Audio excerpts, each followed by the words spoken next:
to have Mr. Hingson here to share his story of his survival on 9/11. Mr. Hingson was born without eyesight, and he survived that day with the help of his guide dog, Roselle.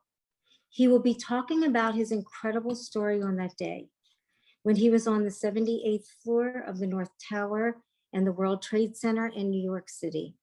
It is our distinct pleasure to introduce Mr. Hingson. He is a hero, survivor, world-renowned inspirational speaker, the author of a New York Times bestseller, Thunderdog, The True Story of a Blind Man. Mr. Hingson has also dedicated his life towards developing technology for the blind, and he's a civil rights advocate for a National Federation of the Blind, and also wrote another book, Running with Roselle, available on Amazon. And we are so thrilled to have him here with us today to tell his story. Welcome. Before the attacks even began, you said something so inspirational to me, and I continue to think about it. Well, there's a few things, but one of them was I kept thinking almost every day I went to work, what if there's an emergency today? What do I do? And then you said, in quotes, I was prepared. Do you feel like it was Roselle, your guide dog? Was it your instincts? Was it a higher power of some sort? How do you feel? Well, it was all of that. Was it God? Yes, it was. I absolutely believe in God. And I think that was really a part of it. Whether I thought about it enough to recognize it at the time, I was being urged to do what I did in terms of making sure I was prepared. And I listened. And God, when you were born, gave you psychic abilities. But the issue is a different one than that. The issue is whether you chose or choose to listen to what God says and to the gifts that God gives you or me or any of us. Agreed. And my father shared a lot of what he read and so on with me. We read a lot together.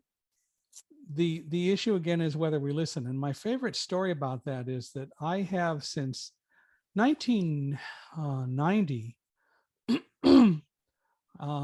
I think it would be maybe 89, but I participated in a Christian program called the Walk to Emmaus. I thought it was a great story. The story that he told was about someone who was a missionary, I think from England, was going in the 1800s to Africa to be a missionary. And the ship stopped somewhere along the way, and he got off the ship and did not reboard the ship when it left. So it left without him. And the ship went down and disappeared 3 days later with everyone. And so people started saying, well, why did God save you? Well, and his response was, it wasn't that God saved me. He said, God spoke to me and I listened and the other people didn't. And I think that's really the story. I think we all have the ability to listen. We're too busy telling God what we want. We're too busy trying to issue orders. And we're all guilty of that because we're brought up in that world. And it's something that we tend not to get away from very well. But the reality is it's up to us to listen. Well, I guess I was listening and did prepare, but really what happened was not just that I learned all about what to do in the case of an emergency. What I was really doing, as I recognized many years later, was adopting a mindset. It was a mindset that whatever happened, I could use my senses and do my best to survive and function. If I didn't survive or something serious happened to me, then I'd have to analyze, well, why did that happen? What message didn't I pick up? I'm not going to let fear blind me. And I use that term very deliberately because we're all blinded or paralyzed by fear. When something traumatic happens, we get very afraid and we lose our perspective. We lose our ability, if you will, to use that fear as a motivator and use it to keep us alert and work through whatever happens. I loved, and I still love during my speeches, and I talk around the world about the lessons we should learn from September 11th. I talk about blindness. And now I also talk about other things. I've also talked about inclusion, but now I talk about inclusion in a substantive way. You can see behind me the logo of Accessibicom, which is a company that has created a product to make any and all websites accessible. And we can talk about that. But the issue is that I, in dealing with the lessons that I learned, I talk about them, but I never, as I realized last year during the pandemic, started really teaching people how to do the things that I did, including developing this mindset that said, you don't need to be blinded by your fear. And to say that you will never be afraid or shouldn't be afraid is just as crazy as allowing yourself to be totally blinded by fear. Fear is an emotion that can be a very good, strong motivator and director of what you should do, but you have to learn to control it. And so I've actually been working toward that and started to develop a course called Blinded by Fear. And I feel the soul is part of God. I think we're all connected together to each other. And even when I do my psychic medium readings or help people with the same thing, kind of thing, that's one of the things that I talk about. Even during this COVID, I think so many people have gone into fear, anger, sadness, panic mode, fight or flight. But you've learned how to deal with that. A lot of people have learned to deal with that. And for whatever reason, we all have our senses. And the issues that, or disabilities that we might have that aren't part of something that will help us succeed. So we have to get past that and listen to our soul, listen to our inner selves, which is connected to God and to the other side and to spirit and to, it doesn't even matter what religion necessarily. No, we all have that ability. Correct. It doesn't matter what religion. I mean, look, if you go back to the Islamic faith, if you look at Judaism, Christianity, Buddhism, and so on, the basic teachings and precepts are the same. Unfortunately, all too often we try to warp them, but but if we truly believe in the precepts, they're the same for all of us. And that's what we need to do, is to learn those basic teachings and be disciplined enough to practice them. We're going through a real crisis in the United States today, and I'm not being political. I'm going to connect this up, but I have a very serious concern about what a lot of our people are doing and saying, because they've made a decision that we're not going to trust. And I agree that trust is under attack all around us. But the reality is we trust more than we think we do. We trust that this internet connection is going to continue to last, and hopefully it will. But we trust that this internet connection is going to last. Every time I speak, I trust that the building's not going to collapse and that I can speak clearly. We trust that the food we eat is reasonably healthy. But then there are those who say, well, it's not because it does this and that and the other stuff, and it is really bad for you, and this is the only food that's healthy. When we make sharp, hardline decisions and condemn people because they think different than we do, and we do that in large part because we truly don't trust their beliefs, that's a problem. Other people, I can argue and say, this is why I believe what I do. And if you choose not to trust, that's on you. How did your faith change after 9/11? Oh, it didn't change. I think that what happened on September 11th to me certainly strengthened it. It enhanced my relationship with Roselle, with my family, and so on. But I had developed that faith, and whatever I do, I believe enhances it. And if I do something that doesn't turn out well, then it's my job to go back and say, what did I miss, or what's happening, or what's the problem, and how do I go beyond it? We didn't have an income over the last year. And it was tough, but ultimately I knew that we would be able to get through it. And it was hard, but we did. And then I mentioned Accessibi before. A job came along with Accessibi that has made life from a financial standpoint a lot easier. But even then, for me, accepting a job means making a commitment to something that I believe in. I think just working for money, just speaking for money without being able to do so with kind of my beliefs behind me isn't appropriate to do. Uh-huh. I also read in one of the articles that you never felt like a victim. You were born without eyesight, definitely had obvious challenges, but never considered yourself a victim. Where did you learn that or get that attitude? From my parents. When I was born, it was not known that I was blind. It was about 4 months after I became, I was born and became blind, that my aunt discovered that I didn't react to sunlight. And I went to the hospital to have eyes examined, and it was discovered that I was blind due to a condition at the time called retrolental fibroplasia. It's now called retinopathy of prematurity. But the condition basically is that I was put in an incubator, given a pure oxygen, and I was one of the people whose eyes reacted to that. And that caused retinas to not develop properly and so on. And I became blind. So when it was discovered that I was blind, the doctors said, you should send him away. You should send him to a home, because no blind child could ever grow up and amount to be anything in society and won't be successful. Hmm. And my parents said, absolutely not. He can learn to do anything that he wants to do. Oh, that's And amazing. so they listened to God. And so I went home and they brought me up with that belief. I think I was in the late teens or early 20s when I read somewhere about someone who became blind about the same time that I did, from the same cause, and sued their doctors and won.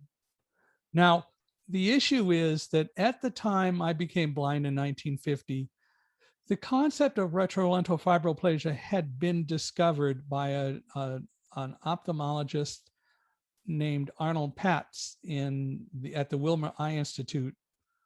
In the medical world said, that's just not possible, because you say it's caused by oxygen, but how can you ever have a problem from breathing too much oxygen? And they rejected it. Well, it turns out that Dr. Patz was right, and he had some really strong, compelling statistics to justify it, but they didn't recognize that. And so it was a while before medical science as a whole accepted his unrefutable proof. So much for the total open-mindedness of science to new concepts. But, and I say that having a master's degree in physics. But anyway, so Dr. Patz made his assertions and it was rejected and then eventually accepted. Well, anyway, this family, as I read about it kind of in my late teens or so, because I think I was at home at the time, the announcement of this litigation and the fact that the blind person and their family won came out. And I said to my parents, did you ever think of suing our doctors? Because RLF, retrolental fibroplasia, was known. And they said, no, we didn't. What would we gain by doing it?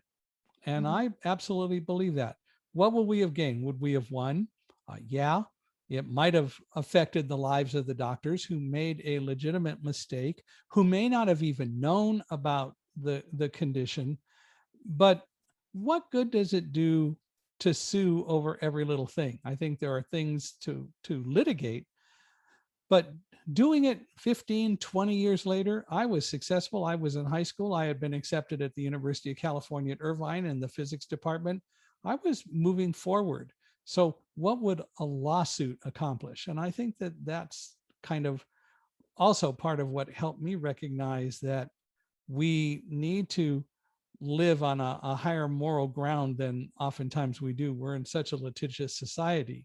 Now, having said that, in 1981 or 1980, I think in 1981, I sued an airline because I was kicked off due to the fact that I had a guide dog and I wanted to sit in the second row of the aircraft which was in accordance with the airline policy. But the pilot insisted that I had to sit in the very front row. And because I wouldn't sit where the pilot wanted me to sit, and it was an airplane with unassigned seating, they called the police and threw me off the airplane.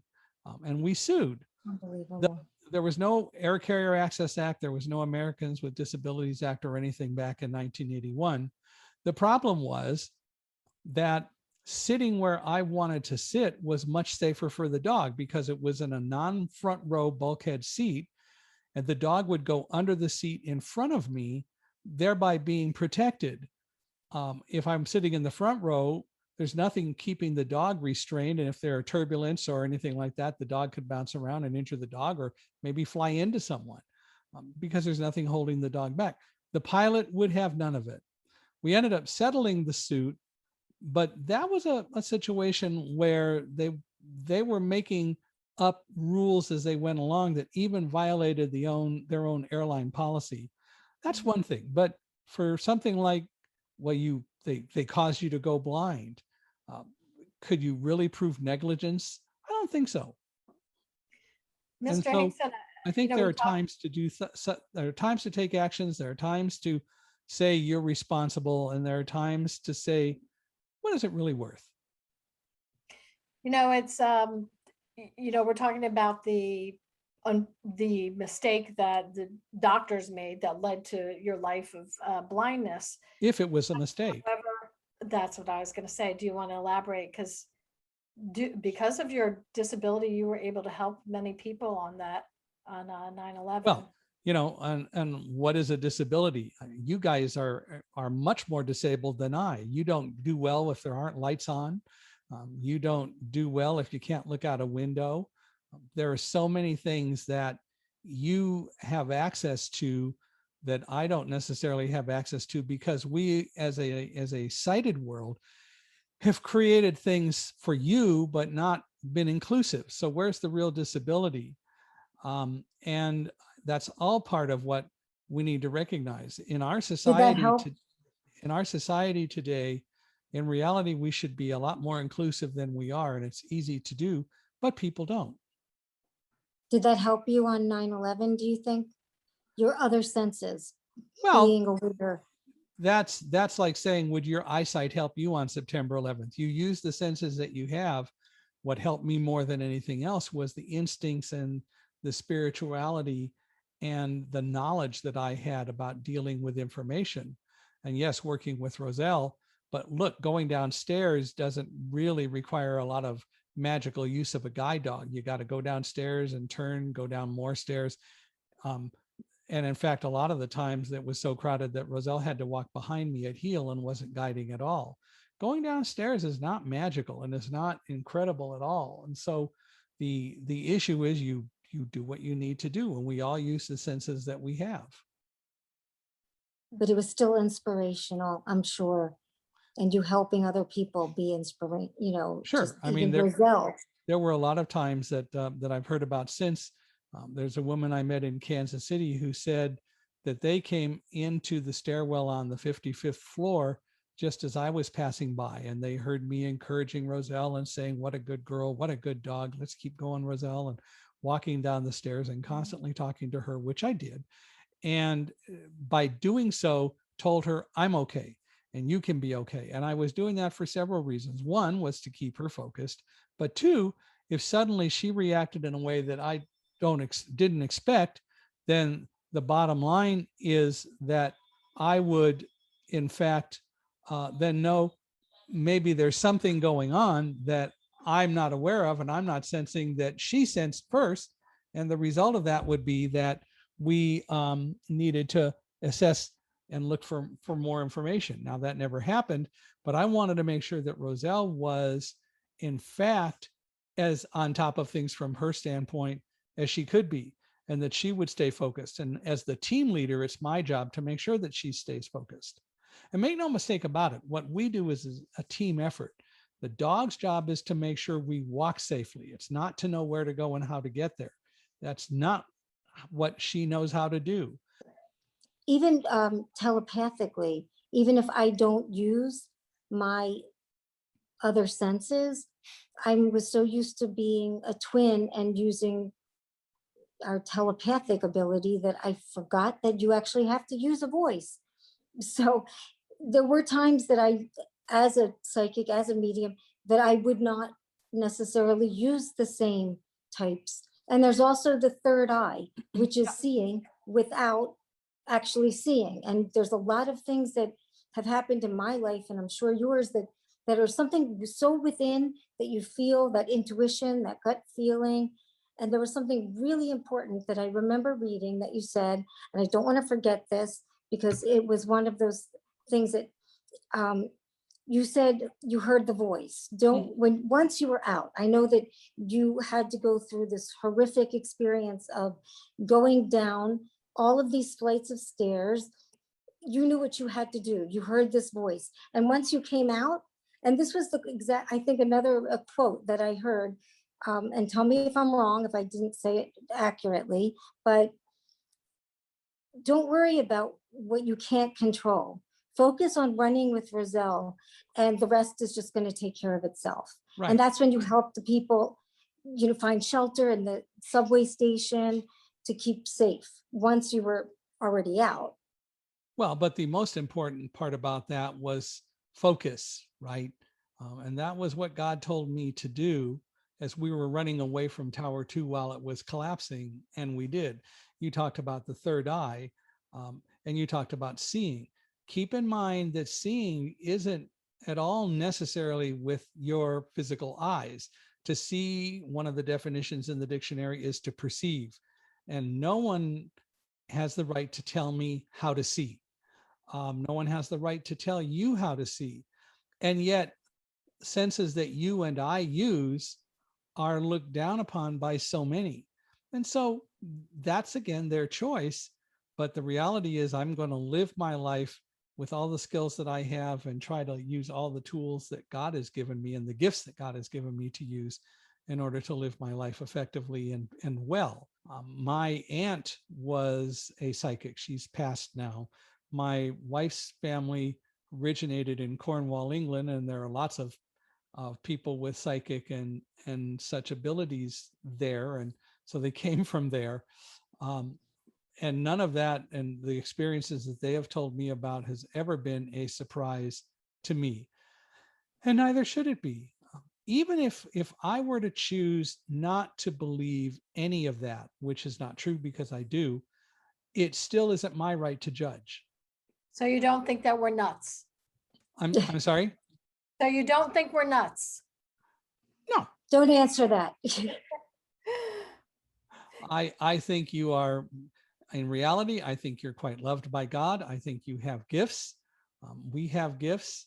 I've experienced some of that. I've experienced gifts in other ways and haven't learned to utilize some of the gifts that you have to the same ability, but you're certainly not less. And you're just as human. So it's okay.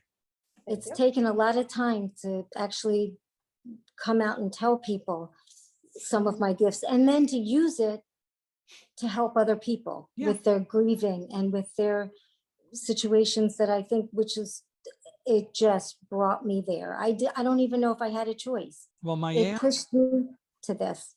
My aunt, as I said, was a psychic and lived in the Fontana, Rialto area in California, Fontana or San Bernardino, in that area. And when she was alive and active, she actually helped the police with some cases. And of course, I do that as well. Yes. And was met with some skepticism until she was right. And that was, of course, the issue. So she was called on from time to time. Oh, that's great. And so, that's, of course, part of the issue.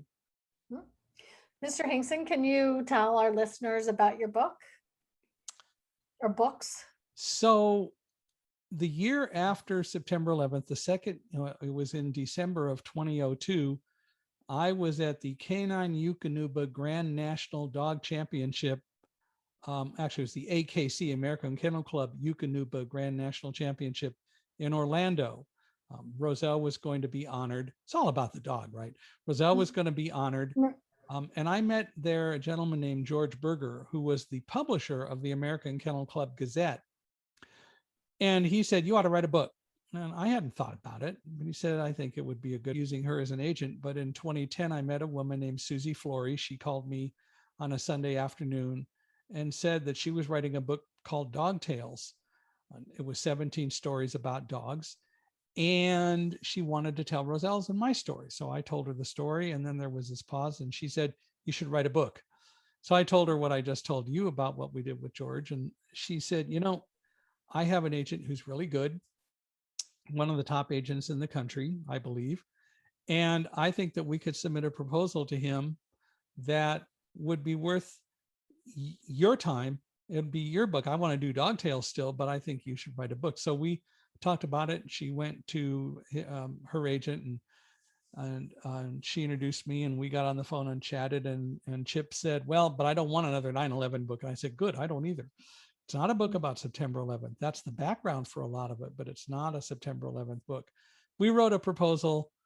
He comes from a Scottish background and, very stoic. But he got the proposal and then called back just flying off the walls. He said, this is great. I can sell this. And within a week, we had a contract. It was published on August 2nd, 2011. That was the official release date. It had already started printing, and Amazon ordered a slew of books and so on. But on August 2nd, it was officially published. On the 11th of August, we got a call from the people at Thomas Nelson saying, we got to talk to you about something very serious. I said, okay, what? And he said, well, you're going to have to sit down because this is pretty serious. And I said, well, my wife is sitting down. Does that count? Because Karen's in a wheelchair. She's used a chair her whole life. So they said, well, but you got to sit down. And I said, well, all right. I went over and sat down. I said, okay, I'm sitting down. And the next words out of their mouth were, on its first week out, Thunderdog is on the New York Times bestseller book. And then later it became a #1 bestseller. So they were really excited. And so we're pleased with that. Can you tell just a little bit about what book is like? Some of our listeners might want to get it. Well, I hope that they'll all want to get it. Being a poor starving author, you can get it wherever books are sold. And as I said, it's published by HarperCollins. It is available. It also is a book on Audible. And for blind and low vision people, you can get it through also an organization called Bookshare, but that's a different process than the Library of Congress has it as a talking book. But I would prefer people to buy it because, as I said, being a poor starving author, I'm going to stick with that story. And it's also the legacy of Roselle, who's not with us. It is the legacy of Roselle. It is the legacy of Roselle, who passed in 2011. The book is about my life, basically, but every chapter starts with an event on September 11th, and then we transition back to lessons that I learned along the way that helped me during that particular event. And then at the end of every chapter, we come back to September 11th. So it does tell my September 11th story, but the story isn't really what happened. It's how I got there. And how I got there in terms of lessons in life and so on, and lessons I believe that everyone can use. And that's what it's about. So it is available. Your reviews were great. I heard they said inspirational, captivating. They learned a lot about overcoming obstacles in life, and described you as an extraordinary man. Well, thank you. Thank you. Well, we agree with that. And yes, we admire the fact that nothing would stop you. And I think it's part of that helped you that day. And there's some things that a bigger picture that we're not really sure. Miracles, whatever it may be, that you were supposed to survive so that you could write the book, so that you could help other people, inspire other people, speak to other people. And that's a huge message that everybody needs to have on a daily basis. And what's the other foundation that you have? I think I wrote it down. I just want to make sure. We formed an organization called Roselle's Dream Foundation, and the purpose of Roselle's Dream Foundation, it's been a small foundation and not overly active, but Roselle's Dream Foundation is to help people who are blind or vision impaired get some of the technology and that they need, and help educate people about blindness. And so it's it's kind of the foundation that also is part of the legacy for Roselle. Er- My first job out of college was working with Raymond Kurzweil, the inventor and futurist who developed the first machine that read print out loud, or excuse me, the first machine that recognized characters without caring what the type style or set of type styles or print styles on a page was, called omnifont optical character recognition. It had never been done before. His first application for that was, in fact, deciding it to be the reading machine for the blind. And so he created that machine. I worked with the National Federation of the Blind and then with Ray to perfect that. Then Xerox bought the company and invited all of us who worked for it in sales and so on before the Xerox takeover to go away. And I found other jobs along the way and grew up in the professional world and continued to do that. So it's been a lot of fun. And now the latest is Accessibi. And Accessibi is a product that, unlike the traditional way people make websites accessible, uses a different kind of technology. Typically, if you have a website and you want to make it accessible, you have to insert special codes so that everything that is on the website completely verbalizes, so that I, with the software that I use to interpret information, because it reads it as opposed to displaying it on a monitor, I can access it. And the problem is that most people don't write websites in an accessible way. Late 2017, Israel passed a law that mandated websites had to be accessible. And suddenly these guys are confronted with a serious problem. That is, we've got all of our customers who have inaccessible websites. How do we make them accessible? And so they developed and started this company called Accessibi with a product called Accessibi. So Accessibi makes websites available to a lot of different people with disabilities. It uses artificial intelligence technologies. And because it's all sitting where it is, the goal is to make the entire World Wide Web and internet accessible by 2025. And they have the technology to do it. So you asked the question, now you have the answer. That's amazing though. And we both worked with a quadriplegic man over the years. And I always said, I wish I could do something that I could work with him without, because I don't want him to have seizures. These were things that we discussed. So here's the thing. Go to www.accessibi.com, ACCESSIBE.com. You can read about it. You can also, off of that, you'll see a link to something called ACE, ACE. And we're going to check it out as soon as we hang up. So thank you. And email me. I'll be glad to answer any questions or help you with that. Thank you. There's no question that, say miracle, not miracle. There's no coincidences in life. I think we all have our purposes and more than one purpose. And you obviously have many purposes, and you've done a lot of things in all different ways to help so many people. And I'm having fun doing it. And that's what's important. That's the most important thing too, because I'm having fun doing what I'm doing and helping as many people as I possibly can. And there's a reason that we do what we do. Yep. So we thank you. We thank you Well, for coming on our show, for being who you are, for giving the inspiration to so many people. Well, thank you. And people can go visit my website, www.michaelhingson.com. You can reach out to me through that. Thank you so much. Thanks again. It was so great to meet you. Thank you. It's good to meet you guys. So don't stay strangers. Okay. Appreciate that. Thank you. You take care. Take care. All right. Michael Hingson, just what an amazing person. Yeah, almost like somebody that has focused on his abilities and not his disabilities, which I think all of us need to do with our extra senses or lack of senses that we know we even have. And it's that intuition, that part that I think he used in helping so many people that day be able to go down those steps, those floors, those flights. He's so humble, AIM, that he never even talked about that, or maybe he doesn't want to think about it. But for our listeners who don't know, because he was blind and his whole life he had to rely on his senses, It was so pitch black in those buildings. And just when he got outside the building too, I think he referred to. It was smoky. It was, yeah. And he stopped many times with Roselle on the steps just to help a woman that was just like, I can't go on anymore. Right. And a group of people surrounded and said, yes, we can do this. We could do this together. People work together. And when he says Incredible. a team, he means the team with him and Roselle and his guide dogs. And also people worked as a team to leave. Some people did not leave that building without making sure that their friend, their colleague, someone they didn't even know, Incredible. came with them and supported them until they got out. Right. So it's He amazing. actually led people out of the building, I think, from what I read. And there was, And the other incredible thing, again, this is not a person that speaks like he, got the short end of the deal in life at all. Actually, Yep. to the contrary.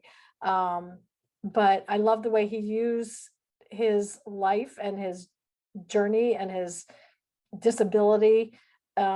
He's just dedicated his life to helping people, and it's incredible in so many ways.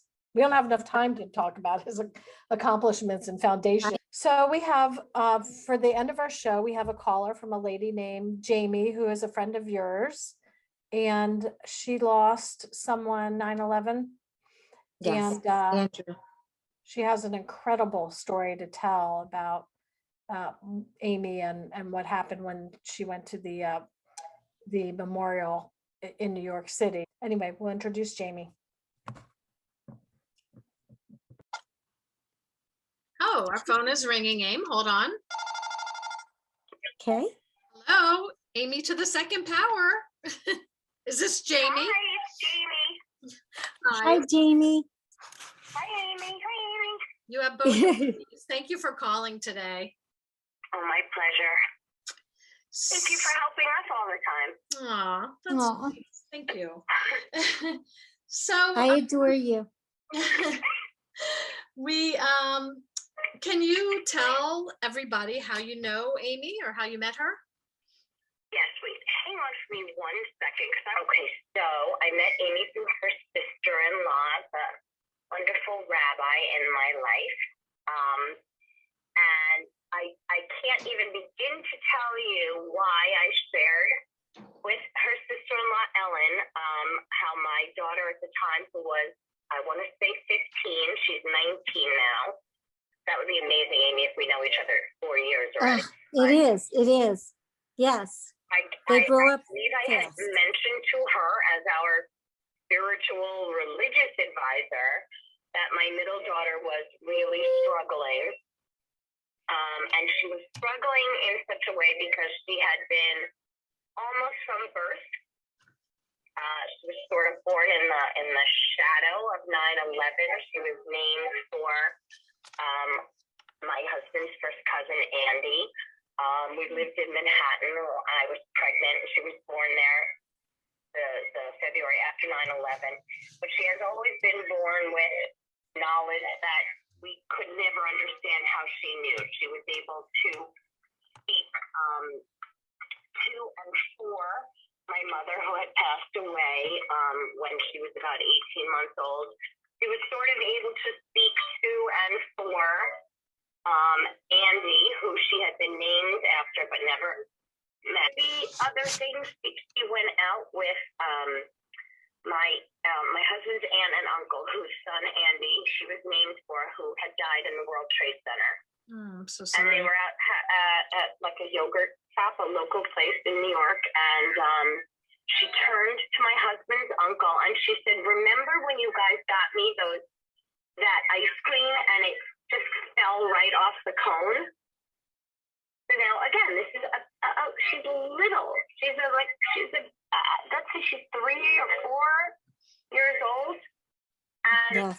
he had never gone with them for ice cream before. But when they took their son Andy to college,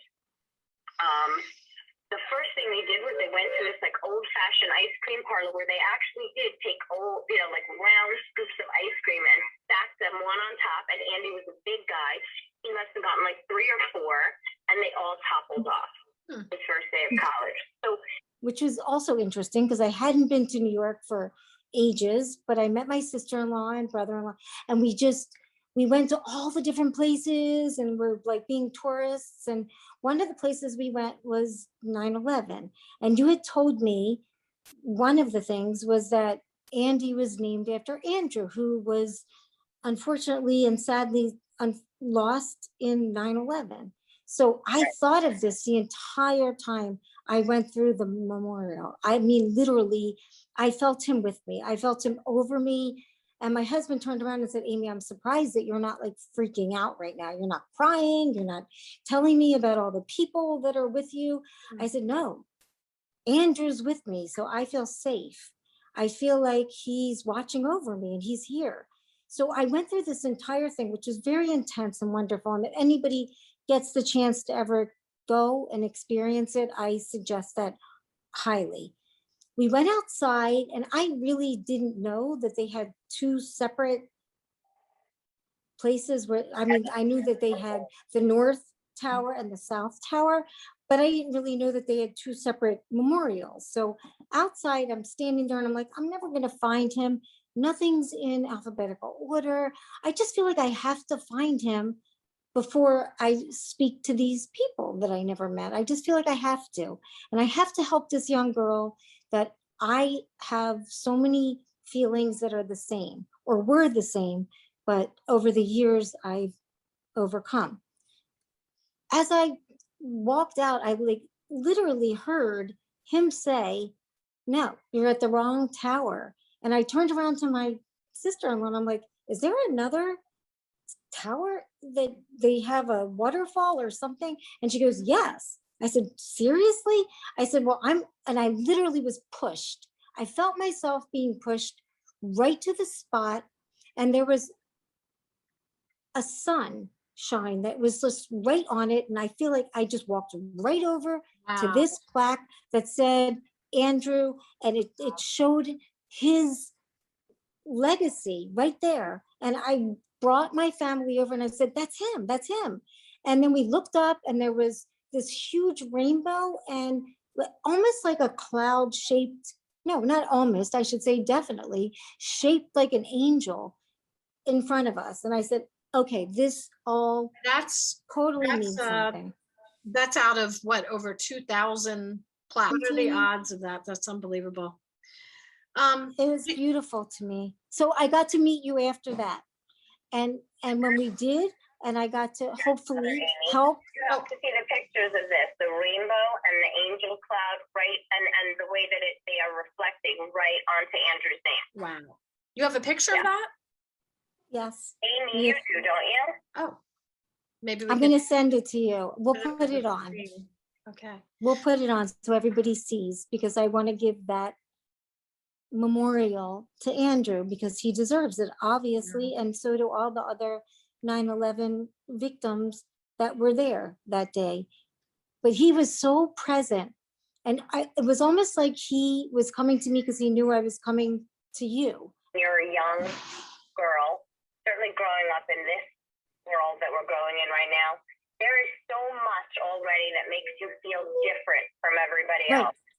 So imagine there are voices, there are presence, there are beings, there are feelings that you are having that's just further going to make you feel completely different, like a misfit from everybody else. I think she was so uncomfortable feeling that. I've actually heard that before. Mm-hmm. She couldn't feel comforted by it until you told her that that they were not menacing figures, whether it was Andrew or my mother or whomever was around her at the time.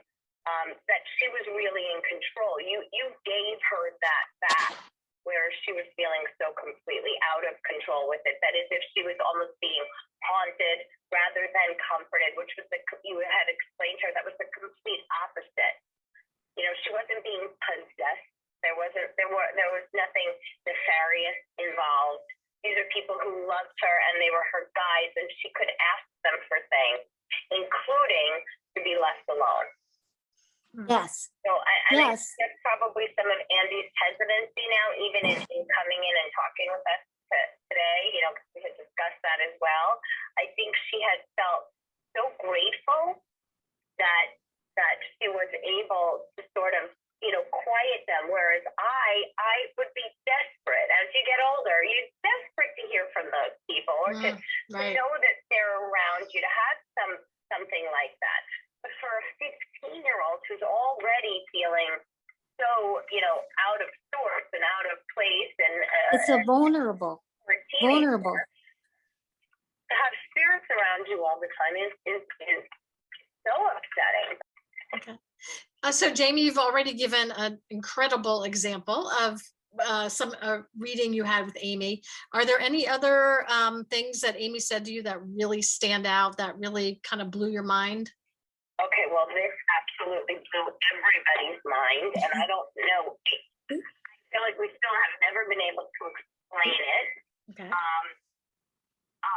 Amy came to our house, and again, she really spent hours sitting and talking, mostly to Andy, but I listened. And then towards the end, my youngest daughter sort of came in and met Amy a little, or was a little involved, and we were wrapping up and done. And Amy had said, "Can I use," before she got into the car, was going to leave to drive herself home. She said, "I just want to use your restroom," and she excused herself and went to the restroom. I remember talking about the blanket, and Andy brought out the blanket that they had put different pieces of his clothing, Andrew's clothing, and made this blanket. And then all of a sudden they brought out the blanket, and it just gave me chills. And then I remember leaving, and I remember saying, I just have to go to the bathroom. And when I came out, I remember looking at my hands, and they were blue. Literally the palms of my hands were blue. And I said, "This is weird. What is this from?" And then Bright blue. Wow. We all started to look around like, oh God, maybe a pen exploded. I was looking at the Oh my kitchen table where gosh. we've been sitting. Like there has to be some Explanation. some reason why Amy's hands were so blue. it was very, like, it was strange. It was Yeah. something you couldn't explain. So we all looked down, as you would. If somebody else's hands are blue, you sort of look down at your own hands. So me, my daughter Marley, and Andy all like sort of opened our hands to look at our hands, like maybe the pen exploded on us too, maybe there's ink somewhere or something. And Andy's hands were also bright blue. Wow. Ooh, Not I have just a little chills. blue. Not any. There was Yeah. no mistaking this. Both of them, It's incredible. the heels of their hands had turned blue. Wow. Just the two of them. There were two other people in the room. It didn't happen to either of us. And it just made no sense. But Yeah. Amy, thank God, was so matter of fact about it. She's like, "Well, that's a new one." There's always a new one. Jamie, thank you very much. We really appreciate your calling. Oh, my pleasure. Thank you guys Thank so much. you. I We think hope- this was fantastic. Well, thanks. Love We having hope you you'll in come our on lives, again. Amy. I'm sorry. Thank you, Jamie. Okay, Jamie, we'll hope we'll have you on again. Thanks so much. Have Okay. a great day, You guys. too. Take care. Mhm. Okay. Bye-bye. Bye. On September 11th, 2001, nearly 3,000 people lost their lives after Al-Qaeda Islamic terrorists hijacked 4 commercial airplanes and flew them into the Pentagon, the World Trade Center in New York, and one of the planes crashed into a field in Pennsylvania, possibly averting a crash into the White House. Despite the horrific tragedies of that day, there were many incredible stories of miracles, faith, and heroism.